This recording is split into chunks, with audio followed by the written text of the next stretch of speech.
Overworked students have made the headlines. I was doing some reading online, and I came across an article in The Guardian about what the Association of Teachers and Lecturers in Britain have called ghost children. These are children who are exhausted by their daily schedules. They're overworked by overstuffed school days. I could relate to the article as a former junior high school teacher.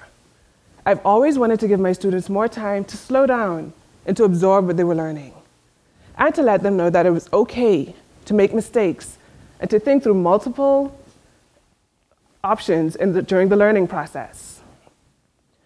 After months of pondering the problem, I began to wonder, what if the answer were as simple as going for a walk? Imagine a school day in which students headed outdoors after their lesson to think about what they'd learned. Guided by the rhythms of their own movement, students would experience the freedom to reflect on their learning and to allow their thoughts to wander freely into new ideas without fear of being wrong. My research looks at walking as a means of allowing students to reconnect to their thinking and to control the pace of their learning. My research methods include writing about my own experiences with walking and interviewing others about their experiences, then looking at the themes that come about during the process. Many of us can relate to going for a walk to think through a problem or to clear our heads. We are deeply familiar with this existing mind-body connection. In addition, studies have shown a positive connection between walking and increased blood flow to the brain. I believe as part of a curriculum, these walks will allow students to benefit on a regular basis from a process that we all use and recognize in one way or another.